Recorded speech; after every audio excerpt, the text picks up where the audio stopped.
오늘은 추수감사절입니다. 지난 한 해 베풀어 주신 하나님의 은혜에 감사하는 절기 예배를 드립니다. 추수감사절 예배를 드리는 성도들에게 우리 하나님께서 은혜 위에 은혜를 더해 주시고 복의 복을 더해 주실 줄로 믿습니다. 한국교회는 부활절과 맥주감사절, 추수감사절과 성탄절을 중요한 절기로 지키고 있습니다. 특별히 감사절 중에서는 추수감사절이 비중이 높은 절기입니다. 기독교는 감사의 종교입니다. 그래서 추수감사절은 한 해의 감사를 하나님께 올려드리는 절기가 됩니다. 성도는 이 세상을 살아가는 동안에 늘 하나님의 은혜를 기억하며 하나님의 은혜에 감사하는 삶을 살아가야 될 줄로 믿습니다. 그런데 오늘 우리가 살아가는 이 세상은 감사보다는 불평이 더 많습니다. 우리는 어쩌면 감사를 잃어버린 시대를 살아가고 있는지도 모릅니다. 이런 이야기가 있습니다. 멕시코에 차가운 냉천과 부글부글 끓는 온천이 함께 나오는 마을이 있었습니다. 마을의 주부들은 온천에 가서 빨래를 삶고 냉천에 가서 깨끗이 헹구어 집으로 가져갔습니다. 사시사철 뜨거운 물도 나오고 차가운 물도 나오기 때문에 물을 마음대로 사용했습니다. 얼마나 좋은 마을입니까? 한 관광객이 이 마을에 들렀다가 이곳에 사는 주부들은 참 좋겠습니다, 그렇게 말을 하자 사람들이 시큰둥하게 반응하면서 뭐가 좋겠습니까? 그렇게 물었습니다. 그러니 이 여행객이 이 마을은 더울 물과 차가운 물을 마음대로 쓰잖아요. 그래도 마을 사람들은 별로 기뻐하지 않았습니다. 그러자 가이드가 말하기를 이 동네는 더운 물과 찬물이 나와도 불평이 많습니다. 이번에는 관광객이 왜요? 라고 물었습니다. 그러자 더운 물과 찬물은 나오지만 비누가 나오지 않아서 그렇습니다, 그런 말을 했다는 것입니다. 여러분, 사람도 좋은 일이 반복되면 감사가 없어집니다. 처음에는 좋아했다가 처음에는 감사했다가 그런 일이 되풀이되면 점점 감사가 시들어버리고 맙니다. 오늘 우리가 읽은 말씀은 신명기의 말씀입니다. 모세는 가나안 땅을 눈앞에 두고 긴 설교를 했습니다. 오늘 읽은 말씀이 모세의 마지막 설교입니다. 우리가 성경 인물 중에 수많은 인물을 만나는데 성경에 기록된 사람들 중에 하나님을 가장 잘 알고 하나님을 가장 잘 이해한 사람이 누구냐? 그렇게 물으면 모세라고 말할 수가 있습니다. 왜냐하면 그는 하나님을 직접 얼굴과 얼굴을 대면하여 만났고 하나님의 음성을 들었고 하나님께 계명을 받았고 또 하나님께서 행하신 수많은 기적을 목격하고 그 기적의 증인이 되기도 했습니다. 십계라고 하는 영화에 보게 되면 찰톤 헤스톤이 모세의 역을 맡았습니다. 그런데 찰톤 헤스톤은 모세의 역을 평생 3번이나 연기하면서 연기할 때마다 마치 자신이 모세가 된 것 같은 착각을 느꼈다고 했습니다. 연기자도 모세를 연기하면서 모세에게 압도를 당했다고 하는 것입니다. 그러면 이 모세는 어떤 사람입니까? 먼저 모세는 대단한 사람입니다. 그는 출애굽을 이루었습니다. 그리고 홍해를 건너는 놀라운 기적을 행했습니다. 백성들의 배반에도 끝없이 인내하는 모습을 보였습니다. 또 모세는 한편으로는 불쌍한 사람입니다. 그는 날마다 백성들에게 원망과 불평을 들었고 하나님께 얻어터지기도 하고 형제들에게 배반을 당하고 고생했지만 가나안 땅에는 들어가지 못했습니다. 그런가 하면 모세는 감동적인 사람입니다. 그는 모진 고난을 다 겪으면서도 결론에서는 언제나 감사였습니다. 모세의 위대함이 바로 여기에 있는 것입니다. 본문에서 모세는 가나안을 눈앞에 두고 긴 설교를 했습니다. 그의 설교는 백성들에 대한 염려와 백성들에 대한 사랑으로 가득 차 있었습니다. 특별히 오늘 읽은 본문은 그 모세의 설교 중에 모세의 노래입니다. 죽음을 앞둔 사람의 신앙 고백이라고 할 수 있습니다. 여기에서 모세는 자신이 경험한 하나님에 대해서 고백하면서 세 가지로 감사했습니다. 첫 번째는 자기 백성을 눈동자같이 보호하시는 하나님께 감사했고, 두 번째는 독수리같이 훈련시키시는 하나님께 감사하고, 세 번째는 만족하게 먹여주시는 하나님께 감사했습니다. 모세는 일생을 살고 나서 되돌아보니 지난 모든 세월이 감사한 세월이다. 모든 것이 은혜이다. 감사할 말밖에 없다. 이것이 바로 모세가 남긴 마지막 고백이라고 볼 수 있습니다. 이런 신앙과 이런 마음, 이런 믿음을 모세가 가졌기 때문에 모세는 위대한 하나님의 사람이 되었고 하나님의 친구가 되었고, 이것이 바로 모세의 탁월성을 보여주는 모습이라고 할 수 있습니다. 그러면 성경에서 모세는 어떻게 하나님께 감사했습니까? 첫 번째는 보호하시는 하나님께 감사했습니다. 10절에서 말씀합니다.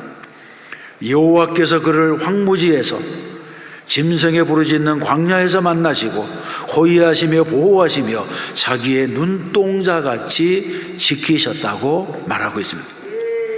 하나님께서 이스라엘을 마치 하나님의 눈동자처럼 지키셨다고 하는 것입니다. 여러분, 이것은 얼마나 놀라운 표현입니까? 그렇다면 하나님께도 사람이 가지고 있는 이런 눈동자가 있으신 것입니까? 저는 있다고 생각합니다. 왜냐하면 솔로몬이 성전을 봉헌했을 때에 하나님께서 내 마음과 내 눈을 여기에 두겠다, 그렇게 말씀하셨습니다. 하나님은 마치 사람이 눈으로 사물을 보는 것처럼 우리를 지켜보신다는 것입니다. 그리고 우리를 사랑하시되 마치 눈동자처럼 보호하시고 사랑하신다고 말씀하고 있습니다. 실제로 눈이라고 하는 것은 얼마나 소중합니까? 사람에게는 눈이 소중하기 때문에 하나님께서는 눈이 있는 자리를 두개골 안에 두셨습니다. 두개골에 굴을 파고 그 안에 안전하게 두셨습니다. 그래서 우리의 눈은 웬만한 충격에는 보호를 받습니다. 예수님께서도 눈은 몸의 등불과도 같아서 눈이 어두우면 온 몸이 어둡다, 이렇게 말씀하시면서 인간에게 있어서 눈이 중요하다고 하는 것을 말씀하셨습니다. 실제로 앞을 보지 못한다는 것처럼 불편한 인생이 없습니다. 맹인 전재덕 씨는 생후 보름 만에 홍역을 앓고 난 다음 시신경이 파괴되므로 일생 실명해서 앞을 보지 못하는 맹인이 되었습니다. 그는 시각장애인 학교를 다니면서 비록 눈은 실명했지만 그래도 내가 하고 싶은 것들은 해봐야 되겠다. 뭐 그런 생각을 했습니다. 그래서 맹인이지만 사물놀이를 하고, 또 한 번은 하모니카 연주 소리를 들은 이후에 나도 하모니카를 좀 부르면 좋겠다. 뭐 그런 생각을 가지고 누구도 가르쳐 주지 않았지만 하모니카를 구해서 그 하모니카로 연주자의 길을 가게 되었습니다. 다른 모든 사람들이, 다른 모든 친구들이 안마사의 길을 갈 때에 그는 다르게 살겠다고 마음을 먹었습니다. 그리고는 드디어 훌륭한 재즈 하모니카 연주자가 되어서 TV에 출연하기도 하고 탁월한 연주자로 살아가는 길을 열게 되었습니다. 이런 일들은 눈이 어두워졌다고 하는 이런 핸디캡을 극복한 노력 때문입니다. 대부분의 맹인은 어두운 인생을 살고 있지만 그래도 그는 그 사람들 중에서도 인간 승리의 표본이 되었습니다.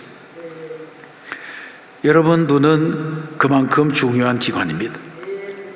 하나님께서는 눈을 위해서 세심한 보호책을 두셨습니다.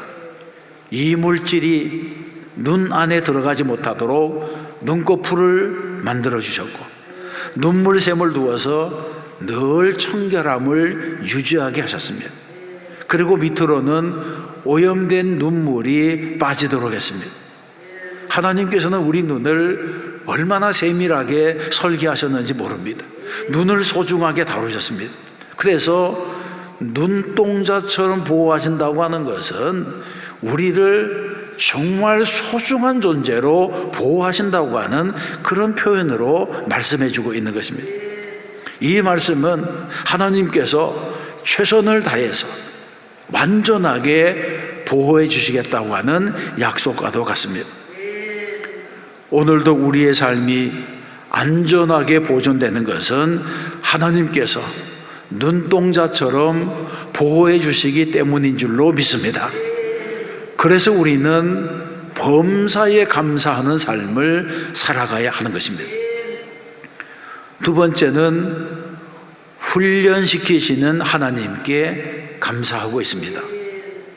모세는 하나님을 눈동자처럼 지켜주시는 분이라 이렇게 말하고는 곧이어서 하나님을 독수리에 비유했습니다. 이것은 전혀 다른 이미지입니다. 하나님의 양면성을 말해주고 있는 것입니다. 예를 들면 자녀를 향한 부모의 사랑은 여러 가지 다양한 형태로 나타나게 됩니다. 어떤 때는 끝없이 자신을 희생하며 격려해 주기도 하지만, 또 어떤 때는 엄격한 회초리를 자식에게 들 때가 있습니다. 하나님께서도 자기 백성들을 눈동자처럼 보호해 주시지만 어떤 때는 독수리가 새끼들을 다루듯이 훈련시키기도 하신다는 것입니다. 11절과 12절에서 말씀합니다. 마치 독수리가 자기의 보금자리를 어지럽게 하며 자기의 새끼 위에 너풀거리며 그의 날개를 펴서 새끼를 받으며 그의 날개 위에 그것을 엎는 것 같이 여호와께서 홀로 그를 인도하셨고 그와 함께한 다른 신이 없도다. 아멘. 독수리의 생태를 살펴보게 되면 독수리는 높은 절벽 위에 가파른 바위 틈에 보금자리를 만듭니다. 그래서 다른 짐승들이 접근하지 못하도록, 그리고 사람의 손에 닿지 않는 그런 곳에 안전한 둥지를 틉니다. 그리고 자기의 깃털이나 부드러운 물질로 편한 둥지를 마련해서 새끼들을 안전하게 그곳에서 기릅니다. 새끼들은 둥지 안에서 어미 독수리가 물어다주는 먹이를 먹으면서 성장하게 됩니다. 그런데 어느 날 어미가 돌변합니다. 독수리가 자기의 보금자리를 어지럽게 하며 둥지를 흔들어서 새끼들을 못살게 굽니다. 그리고 새끼들을 둥지에서 밀어 떨어뜨립니다. 새끼들은 어떻게 해서든지 둥지에 남아 있으려고 하지만 그렇게 발버둥 치다가 결국에는 둥지 밖으로 밀려나게 됩니다. 여러분, 세상을 살아가는 우리 모두는 변화를 두려워합니다.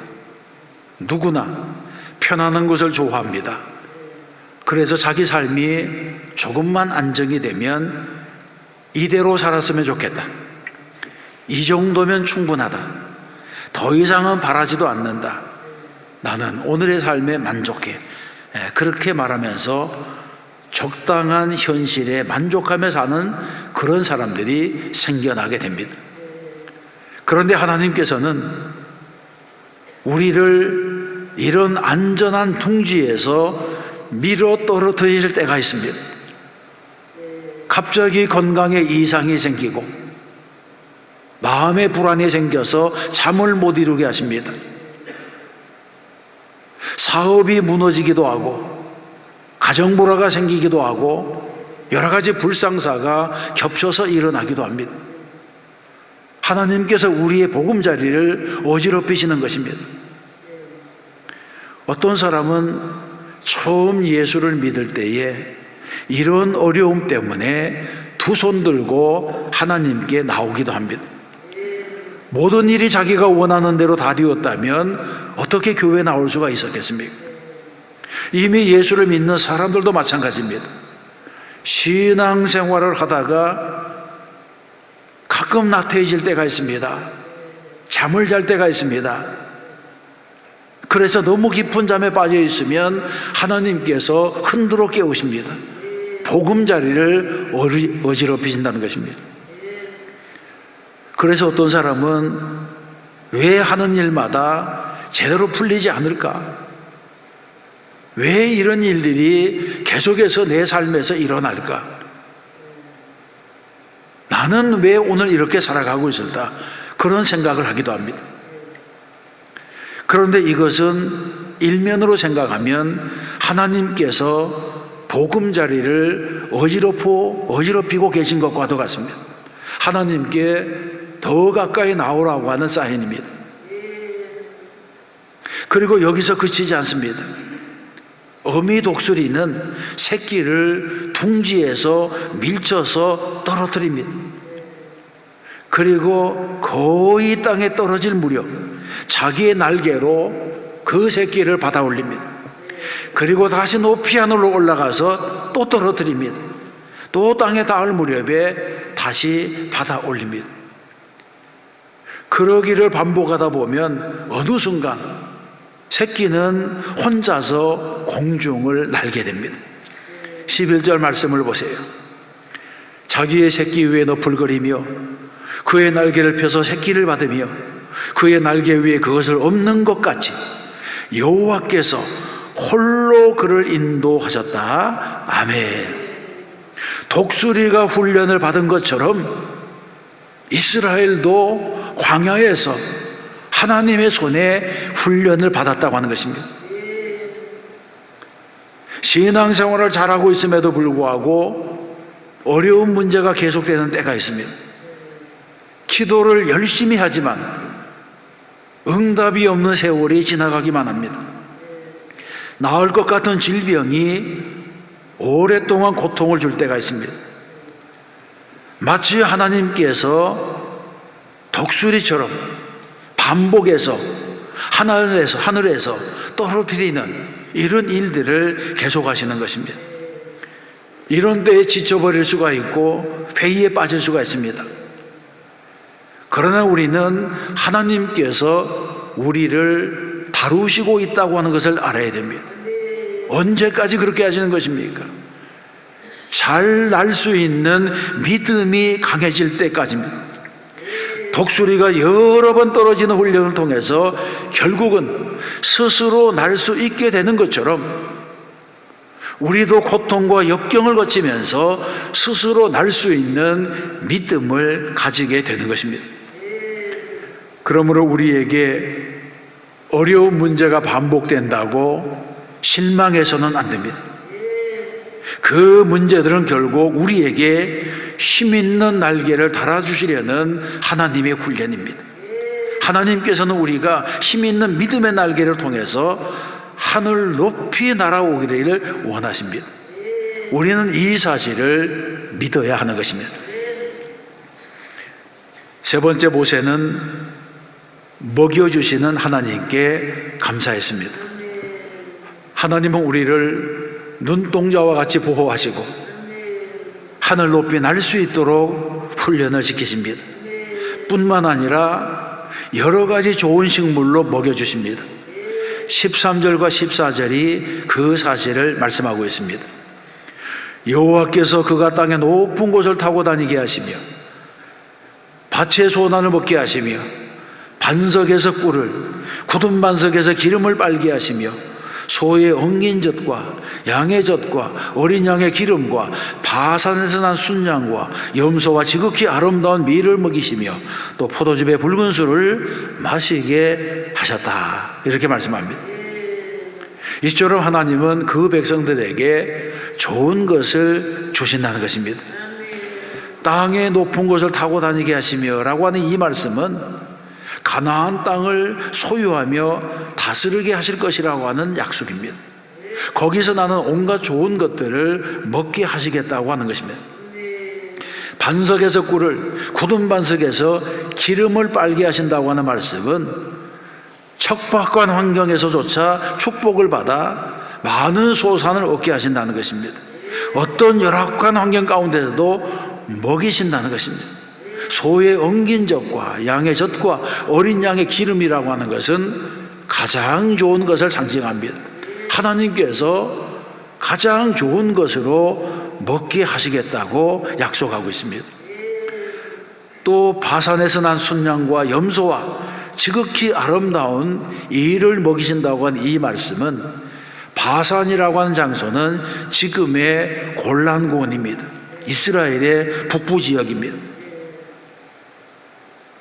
예전부터 바산에서 나는 순양과 염소는 최상의 가축이었습니다.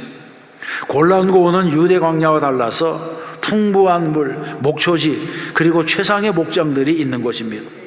여기에서 나는 양과 염소는 최상의 품질입니다. 그것을 먹게 하시겠다고 말씀하고 있습니다. 여러분, 우리의 삶을 돌아보게 되면 감사할 것들이 너무나 많습니다. 이렇게 사건 사고가 많은 세상에서 오늘도 무사하게 하시고 의술이 발전하는 속도보다 질병이 늘어나는 속도가 더 빠른데도 건강하게 하시고 가정과 자녀들을 지켜주시고 날마다 일용할 양식을 주시고 인생을 함께 의지하며 살아갈 남편과 아내를 주시고 오늘도 일할 곳을 주십니다. 사실 감사할 것들을 찾으면 감사할 것이 너무나 많은 것이 인생입니다. 그러나 이런 감사의 눈이 열리지 않으면 날마다 부족한 것들만 보이고 나에게 없는 것들만 보이고 그래서 결국에는 기쁨이 없는 인생을 살아가게 되는 것입니다. 해외의 잡지에 실린 글입니다. 미국 캘리포니아에 사는 어떤 부인이 자기 남편을 팔겠다고 신문 광고를 냈습니다. 이 남편이 주말이 되면 아내와 함께 있지 아니하고 사냥을 나가거나 골프를 즐겼기 때문에 불만에 가득 찬 이 아내가 엉뚱한 광고를 신문에 낸 것입니다. 광고의 내용은 이런 것입니다. 남편을 염가로 양도함, 사냥도구와 골프채, 개 한 마리는 덤으로 줌, 이런 광고를 냈습니다. 그랬더니 이 광고에 흥미를 가진 여성들로부터 60여 통의 문의 전화가 왔다고 합니다. 그런데 한 사람도 그 남편을 구입하겠다고 하는 사람은 없었습니다. 그 대신에 여러 가지 조언을 들었는데 남편이 살아있는 것을 다행으로 여기라고 하는 미망인의 충고가 있었고 바람만 피우는 것을 고맙게 생각하라고 하는 어떤 부인의 조언도 있었고 남편과 헤어진 다음 아이들 양육 문제가 어려웠다고 하는 이혼한 분의 충고도 있었습니다. 대부분의 충고는 그래도 없는 것보다 있는 것이 낫다. 그동안 길들이느라고 얼마나 고생했는데 그런 말들을 하는 것입니다. 그래서 이분이 남편을 사갈 분을 찾지 못한 것입니다. 그 중에서 어떤 분이 또 이렇게 물었습니다. 남편 말고 개만 줄 수는 없느냐? 그렇게 물었어요. 여러분, 남편들은 값이 얼마 나가지 않는다고 하는 이 사실을 알아야 되고, 또 아내들은 바꿔봐야 별 수가 없다고 하는 것, 그냥 같이 사는 것이 좋다고 하는 이 사실도 알아야 됩니다. 여러분, 부부간의 다툼이 어디에서부터 옵니까? 부부간의 다툼도 결국 감사가 부족한 데서 옵니다. 남편은 아내의 고마움을 모르고 아내는 남편의 고마움을 모르니까 서로 감사하지 못하고 불평과 원망으로 세월을 보내는 것입니다. 이스라엘도 마찬가지입니다. 구름기둥과 불기둥도 40년을 지켜보니 시큰둥해집니다. 메추라기와 만나도 매일 먹어보니 감동이 없습니다. 반석에서 나는 샘물도 날마다 그러려니 그렇게 생각하고 맙니다. 그러나 바꾸어 생각해 보세요. 광야의 떼약볕에 구름 그늘이 없었다면, 광야의 밤에 불기둥이 없었다면, 농사도 지을 수 없는 광야에서 메추라기와 만나가 없었다면, 1년에 비가 200mm도 안 내리는 광야에서 물이 없었다면 그들이 어떻게 40년을 살 수 있었겠습니까? 우리는 이 세상을 살아가면서 하나님의 은혜가 너무나 당연한 것이라고 생각하면 안 됩니다. 하나님의 은혜가 당연한 것이라고 생각하면 감사를 잃어버리게 되고, 감사를 잃어버리게 되면 하나님께로부터 버림받게 되는 것입니다. 사랑하는 성도 여러분, 여수에 가면 손양원 목사님의 기념관, 예양원, 그리고 순교자 묘소가 있습니다. 손양원 목사님은 일제강점기 때에는 신사참배를 하지 않아서 모진 고문을 당하고 6년 동안 옥살이를 했습니다. 해방 후에는 공산주의자들이 일으킨 여순반란 사건에서 동신이라고 하는 두 아들을 한시에 잃었습니다. 6.25 전쟁 때에는 피난을 가지 아니하고 끝까지 교회를 지키다가 결국에는 교회에서 순교했습니다. 그런데 이 손양호 목사님이 두 아들의 장례식 때에 많은 사람들에게 이렇게 인사를 했다고 합니다. 그런데 그것은 인사가 아니라 자식을 잃은 아버지의 감사라고 하는 것이라서 사람들에게 더 많은 감동을 주었습니다. 이런 감사를 했습니다. 나 같은 사람에게서 순교자 자식이 나왔다는 사실에 감사합니다. 한 아들이 순교하기도 어려운데 두 아들이 순교하게 되었으니 감사합니다. 아들들이 미국 유학을 준비하고 있었는데 미국보다 더 좋은 천국에 가게 되었으니 감사합니다. 두 아들을 죽인 원수를 양자 삼을 수 있는 마음을 주신 것을 감사합니다. 이런 감사를 드렸습니다. 두 아들의 상대 같은 죽음 앞에서 어떻게 이런 감사를 할 수가 있습니까?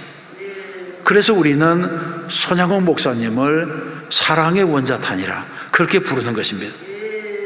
이런 감사는 환경이 좋고 문제가 없고 아무 어려움이 없어서 드리는 감사가 아닙니다. 이런 감사는 그리 아니하실지라도의 감사, 그럼에도 불구하고의 감사입니다.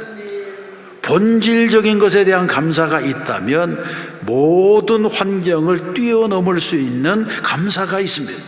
이것이 바로 우리의 믿음의 증거가 되는 것입니다. 오늘은 1년에 한 번 지키는 추수감사절입니다. 성도 여러분들에게는 어떤 감사의 제목이 있습니까? 모세가 드렸던 이 감사가 우리 모두의 감사가 되어야 합니다. 첫 번째로 하나님께서 지난 1년 동안 눈동자처럼 보호해 주셨음을 감사하시기 바랍니다. 두 번째는 하나님께서 독수리처럼 믿음의 훈련을 시켜주셨음을 감사하시기 바랍니다. 세 번째는 하나님께서 좋은 것으로 줄이지 않게 먹여주셨음을 감사하시기 바랍니다. 이런 감사가 평생에 이어지고 계속되시기를 주님의 이름으로 축원합니다.